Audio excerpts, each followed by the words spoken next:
Hello friends, मैं हूं आपका भाई फैक्ट भाई। और क्या आप मेरी बात मानोगे अगर मैं आपको बोलूंगा कि हमें इस बात का पुख्ता सबूत मिला है कि हॉबिट्स ये ऐसे दिखने वाले इमेजिनरी प्राणी असल में एग्जिस्ट करते थे। अरे मेरे पास इसका पुख्ता सबूत है भाई। अब वो जानने के लिए तो आपको पूरी वीडियो देखनी पड़ेगी, लेकिन अब बस सोचो, आपको आपके घर में एक मिस्टीरियस सा रूम मिलता है जिसको खोलते ही आपके सामने खड़ी है एक पूरी की पूरी वेल मेड अंडरग्राउंड सिटी, जिसके बारे में ना आज तक किसी ने कभी सुना न देखा। ये सुनने में इम्पॉसिबल लगता है, लेकिन ये भी हुआ है। लेकिन ये तो कुछ भी नहीं। कैसा रहेगा अगर तुमने जमीन खोदी और तुम्हारे सामने 8000 सिपाहियों की एक पूरी सेना खड़ी हो जाए, तो जिन्हें उनकी पोजीशंस पे चुनवाया गया था। लेकिन ऐसे कोई क्यों ही करना चाहेगा?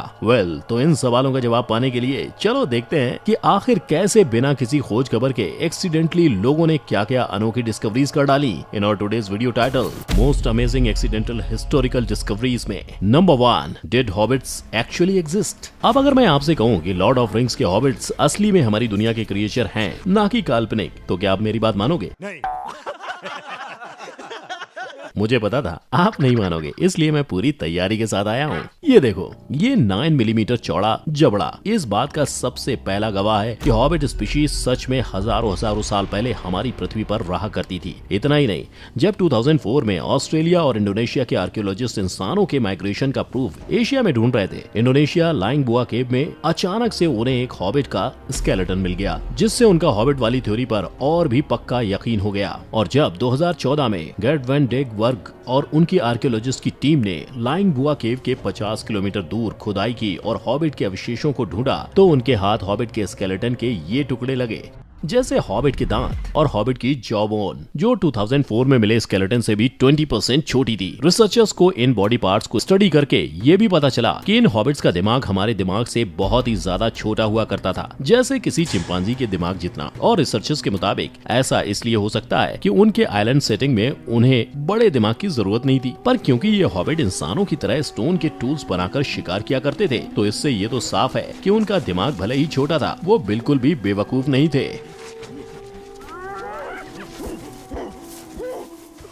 Number 2, unique mummy. ये वाली खोज तो आपके होश ही उड़ा देगी। मतलब सोचो, क्या ऐसा हो सकता है कि आज से सदियों पहले मरे हुए किसी इंसान के बाल और हाथों की उंगलियां बिल्कुल सही सलामत बच जाएं? तो ये खोज सन 1952 में डेनमार्क के कुछ किसानों ने ऑर्गेनिक सॉइल की खोज में गड्ढे खोदते वक्त की थी। मतलब जैसे ही एक जगह इन इंसानों ने गड्ढा किया, तो इन्हें वहाँ कुछ अजीब सा होने का एहसास हुआ, और सबसे पहले तो इन लोगों ने अपने काम को विराम दिया और आर्कियोलॉजिस्ट की टीम को बुला डाला। और जब आर्कियोलॉजिस्ट ने इस ममी को खोद के पूरी तरह बाहर निकाला, तो उन्होंने इस ममी को द ममी ऑफ ग्रोबेले मैन नाम दिया। इस ममी की खास बात ये थी कि इस ममी के बाल और उंगलियों के नाखून 2200 साल पुराने होने के बावजूद भी वैसे के वैसे ही हैं। रिसर्चर्स के मुताबिक ये ग्रोबेले मैन की बॉडी पर एक भी कपड़ा नहीं था, और तो और उनका गला बुरी तरीके से काटा हुआ था, जिससे ये पता चलता है कि ये 30 साल का इंसान खुद से नहीं मरा, बल्कि इसे उस जमाने में मारा गया था। ऐसा माना जाता है कि ये उस जमाने के ह्यूमन सेक्रीफाइस के क्रूर रस्मों रिवाजों को दर्शाता है। और अब 1955 से इस ममी को मोसगार्ड म्यूजियम में पब्लिक डिस्प्ले किया जा रहा है, क्योंकि ये इतिहास की पहली ऐसी बॉडी है जो आयरन एज के जमाने की होने के बावजूद, 2000 साल पुरानी होने के बावजूद रिसर्चर्स को पूरी की पूरी इंटैक्ट और नेचुरली प्रिजर्व्ड मिली है, जिससे ये पता चल पाया कि उस जमाने में भी बिल्कुल हमारे जैसे ही इंसान हुआ करते थे। अब फ्रेंड्स, आगे बढ़ने से पहले क्या आपको पता है 5paisa.com is making investing easy and rewarding। दोस्तों, केवल 5 साल में 5paisa ने 12 लाख प्लस कस्टमर्स जोड़ लिए हैं, और ऐसा पॉसिबल हो पाया है 5paisa के paperless hassle free demat account process की वजह से। अब 5 मिनट में अपना फ्री डीमैट अकाउंट ओपन कर सकते हो 5paisa मोबाइल ऐप के थ्रू, प्ले स्टोर या फिर डिस्क्रिप्शन में दिए गए लिंक पर क्लिक करके। 5paisa मोबाइल ऐप डाउनलोड करें, mobile number email ID verify करें, pan card, date of birth, bank details verify करें, और पर्सनल इन्फॉर्मेशन जैसे कि एड्रेस, ऑक्यूपेशन और एनुअल इनकम फिल करें, और अकाउंट ओपनिंग पर ई साइन करें। 5paisa मोबाइल ऐप पर आपको equity, FNO, commodities, currency, gold, direct mutual funds में इन्वेस्ट कर सकते हो, और कोड ऑफर 250 यूज करने पर आपको 250 रुपीज मिलेगा, जिससे आप अपनी इन्वेस्टमेंट की जर्नी शुरू कर सकते हो। तो फिर देर किस बात की, आज ही अपना इन्वेस्टमेंट स्टार्ट करिए और अपना फ्यूचर सिक्योर करिए। Open your demat account for free with 5paisa and make your investment easy and rewarding. Link and promo details in the description. Number 3, terracotta army. अब मैं आपको बताने वाला हूँ उन किसानों की कहानी जो बेचारे गए तो थे कुआं खोदने पानी की तलाश में, लेकिन उन्हें मिल गए 8000 सैनिक, वो भी जिंदा नहीं, इन द फॉर्म ऑफ लाश। नहीं समझे? अरे मैं बात कर रहा हूँ सन 1974 की, जब जाइन शहर के 7 चीनी किसान पानी की तलाश में कुआं खोद रहे थे। तब अचानक से किसान का शॉवेल एक दफनाए हुए स्टैचू पर पड़ गया। पहले तो किसान को लगा कि ये कोई प्राचीन बुद्धा की मूर्ति होगी, पर इन्हें क्या पता था कि इस खोज से चाइना का इतिहास ही बदल जाएगा। मतलब जब आर्कियोलॉजिस्ट को बुलाया गया और उस जगह को और खोदा गया तो उन्हें 8000 टेराकोटा सैनिक मिले, अपने घोड़े और रथ के साथ पाए गए। माँ कसम, कहते हैं कि ये घोड़े और सैनिकों की टोली किन शी हुआंग की कब्र की हिफाजत करने के लिए खड़ी की गई थी। Qin Shi Huang 3rd century BC में चाइना का राजा हुआ करता था और इसी राजा ने अपनी मौत के बाद अपने टॉमस्टोन को हिफाजत से रखने के लिए इन 8000 सैनिकों को स्टैचू बनवा दिया था। यही नहीं, राजा ने ये हुक्म भी दिया था कि जिसे भी उनके टॉमस्टोन की जगह के बारे में पता चल जाए उन सबको जान से मार डालना। लेकिन इस टॉमस्टोन की खोज के बाद से आज तक चाइना में ये सबसे बड़ा आर्कियोलॉजिकल खजाना माना जाता है। Number 4, Lascaux cave paintings. आपने इंसानों को तो बड़ी बड़ी खोज करते देख लिया, लेकिन अब मैं आपको बताने वाला हूँ कि कैसे एक कुत्ते ने कर डाली लेस्कॉक्स केव पेंटिंग कहलाने वाली इन पेंटिंग्स की खोज। तो बात है 12 सितंबर 1940 की, जब मार्सेल रेविडेट नाम का एक 18 साल का बंदा अपने शहर फ्रांस में अपने कुत्ते के साथ घूम रहा था। पर तभी अचानक से मार्सेल का कुत्ता, जिसका नाम रॉबर्ट था, एक गड्ढे में गिर गया। बेचारे मार्सेल को समझ नहीं आया कि अब वो क्या करे और इसीलिए उसने फौरन वहाँ अपने दोस्तों को बुला लिया। लेकिन जब मार्सेल और उसके 3 दोस्त इस गड्ढे में घुसे तो उन्हें अपनी आंखों पर यकीन नहीं हुआ। वो जिस गड्ढे में घुसे थे वो असल में एक केव थी, जिसकी दीवारों पर 40,000 साल पुरानी लेस्कॉक्स केव पेंटिंग्स बनी हुई थी। फिर क्या, वही सेम आर्कियोलॉजिस्ट आए और उन्होंने इस पौराणिक केव पर रिसर्च करना शुरू कर दी, जिससे उन्हें पता चला कि ये 40,000 साल पुरानी कारीगरी है, जिसे अपर पैलियोलिथिक एरा भी कहते हैं। इन केव्स को पब्लिक डिस्प्ले के लिए जुलाई 14, 1948 में रखा गया, पर वायु प्रदूषण, धूल और कार्बन डाइऑक्साइड के एक्सपोजर के कारण पेंटिंग्स को नुकसान पहुँचने पर सन 1963 में इसे बंद भी कर दिया गया। रिसर्चर्स का मानना है कि ये पेंटिंग्स हम इंसानों को हमारी शुरुआत की जानकारी दे सकती हैं, जब इंसान ने पत्थरों पर अपने छाप छोड़े थे। साथ ही इसमें बने चित्रों से साइंटिस्ट उन जानवरों और चीजों के बारे में भी पता कर सकते हैं जो कभी हमारी पृथ्वी पर मौजूद थी और अब एक्सटिंक्ट हो चुकी हैं। और इसीलिए इन सभी कारणों की वजह से इसे इतिहास का one of the most important historical discovery माना जाता है। Number 5, the Derinkuyu underground city. चारों तरफ अंधेरा और अचानक से बू, ऐसे ही करके एक इंसान को मिला दीवार के पीछे एक खुफिया कमरा और कमरे के पीछे मिली एक दीवार और दीवार के पीछे थी नन।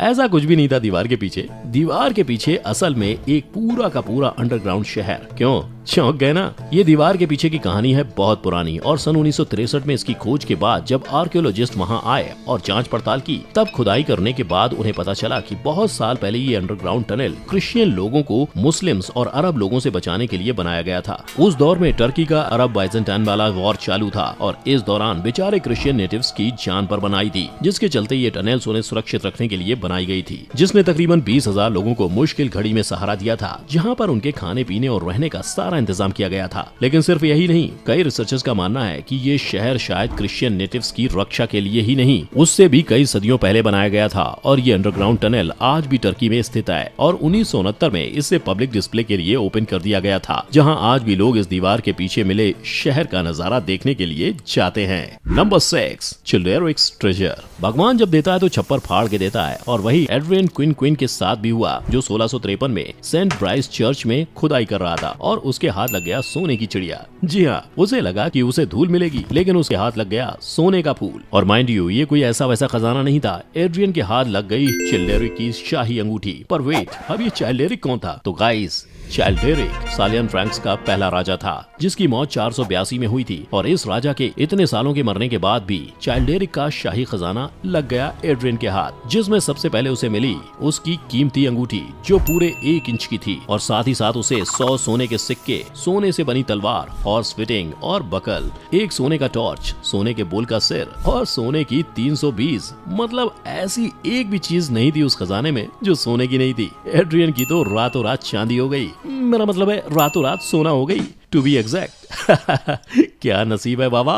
नंबर 7, डेड सी स्क्रॉल्स। फ्रेंड्स, क्या आपको पता है कि दुनिया के सबसे पहले स्क्रॉल माने जाने वाले स्क्रॉल्स की खोज किसी आर्कियोलॉजिस्ट ने नहीं, बल्कि भेड़ चराते हुए छोटे बच्चों ने की थी? हैं? भला वो कैसे? तो फ्रेंड्स, आपने डेड सी स्क्रॉल का नाम तो सुना ही होगा, जिसे पहले के जमाने में बाइबल माना जाता था। तो दोस्तों, सन 1947 में जब कुछ बच्चे भेड़ और बकरियां चला रहे थे, तब अचानक से एक बकरी गुम हो गई और एक बच्चे ने उसे ढूंढते ढूंढते एक गुफा में पत्थर फेंक दिया। और जैसे ही पत्थर फेंका गया, उस गुफा के अंदर किसी मिट्टी के मटके की टूटने की आवाज आई। एंड देन ये बात हो गई, क्यूरियोसिटी किल्ड द कैट। ये बच्चे ने अंदर जाकर देखा तो इसने ये पाया कि सैकड़ों मटकों में प्राचीन स्क्रॉल्स रखे हुए हैं। बट इन नादान बच्चों को क्या पता था कि ये लाखों के स्क्रॉल्स थे। तो इन बच्चों ने ये सारे स्क्रॉल्स को बाजार में जाकर सिर्फ और सिर्फ $50 में बेच दिया। लेकिन जब आर्कियोलॉजिस्ट ने इन पर रिसर्च किया, तब उन्हें पता चला कि ये स्क्रॉल्स 20th सेंचुरी के सबसे इम्पोर्टेंट डिस्कवरीज में से एक थे, क्योंकि इन स्क्रॉल्स में बाइबल और ज्यूइश लोगों की दुनिया के बारे में समझाई हुई बातें नोट थी। बेचारे बच्चे मन के सच्चे सस्ते में लुट गए। नंबर 8, उलुब्रुन शिपव्रेक। मौसम सुहाना था। महमद सकीर ने सोचा क्यों ना पानी की गहराई को इस सुहाने दिन पर नापा जाए, और बस ये सोचते ही कूद पड़े समंदर में महमद भाई। लेकिन समंदर की गहराई का पता चला या नहीं, ये तो पता नहीं, लेकिन हाँ, इन्हें गहराई में एक शिप जरूर मिल गया। तो दोस्तों, बात है 1982 की, जब उलुब्रुन कोस्ट टर्की में महमद, जो कि एक ड्राइवर था, उसे मिला 50 फुट का डूबा हुआ जहाज। जब महमद ने इसे अच्छे से देखा तो उसने पाया कि जहाज तो पूरा तहस नहस हो गया है, लेकिन उस जहाज में काफी सारे कांच और कॉपर के सेरेमिक जार्स दिखे। और इस खोज के बाद अंडर वाटर आर्कियोलॉजिस्ट को बुलाया गया, जिन्होंने 10 साल लगाकर इस उलुब्रुन शिप की छानबीन की। और आप यकीन नहीं करोगे कि कुछ 20,000 डाइव्स के बाद, यस लिटरली इतने सारे डाइव्स के बाद, उनके हाथ लग गया एक बहुत बड़ा खजाना, जिसमें एलिफेंट के टस्क से लेकर हिप्पोपोटामस के दांत और कई सारे जवाहरात भी मिले। और रिसर्च के बाद ये मालूम पड़ा कि ये शिप कुछ 3300 साल पुरानी थी और इसे one of the oldest wreck history ऐसा माना गया है। पर ये वहाँ कैसे आई, इसका पता अब तक किसी को नहीं चल पाया है। तो दोस्तों, क्या आपके हाथ कोई खजाना लगा है? नहीं? तो इन एक्सीडेंटल डिस्कवरीज के बारे में आपका क्या कहना है? चलिए कमेंट में जरूर बताइएगा। अगर आपको वीडियो पसंद आई हो तो लाइक करना मत भूलना, और आने वाले नए वीडियोस को मिस ना करने के लिए चैनल को सब्सक्राइब जरूर कर देना। सी यू नेक्स्ट टाइम। जय हिंद।